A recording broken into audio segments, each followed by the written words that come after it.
Hey everyone, welcome to this week's Wacky Craft Wednesday here at the Dewees Island Conservancy. My name's Olivia and I'm one of the sea turtle naturalist interns, and today we're going to be learning how to make our own Play-Doh. Making your own Play-Doh is a great way to not only save money but also cut down on your plastic waste, since you won't be buying Play-Doh from the store in all of its plastic packaging. In fact, you can probably just use ingredients that most people have in their pantries at home. And to store it, you can use things like a Tupperware container or even an old food container like a salsa jar or hummus container.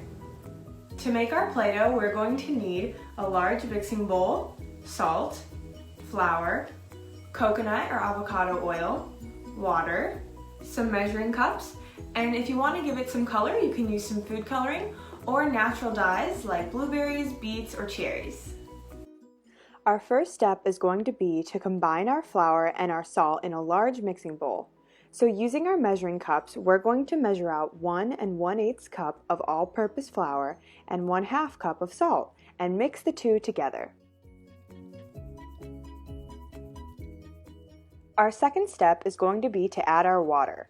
First, we're going to measure out 1/2 cup of water into a microwave-safe container. Then we're going to warm it up until it's hot but not boiling. Our third step is going to be to add color to our water. This step is optional and you can use food coloring or any natural dye like beet juice, for example. Our fourth step is going to be to slowly add our warm water to our mixing bowl, taking pauses to stop and stir along the way, and fully combine our water with our flour and salt mixture. This is when you should see the dough consistency start to take shape.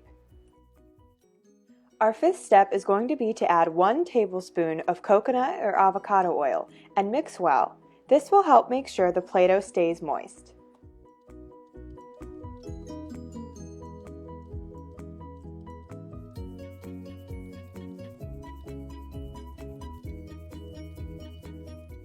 If your Play-Doh still looks especially goopy, feel free to add another tablespoon or 2 of flour to help firm it up.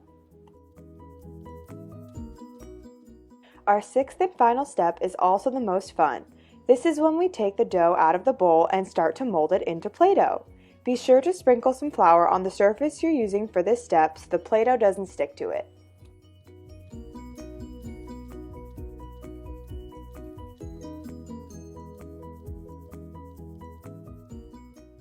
Once you've molded your Play-Doh into a ball, feel free to add a little more flour if you feel it is still a bit sticky for your liking.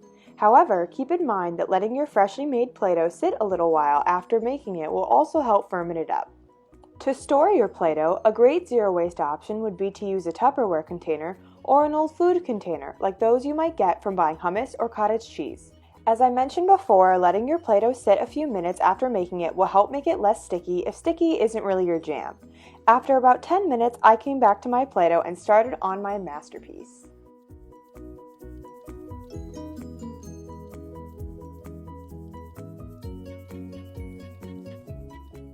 So that's how you make your own Play-Doh. To keep it fresh, store it in the fridge, and if you notice it drying out, add a bit more oil or water to help extend its life. Thanks for watching, and I hope you have fun!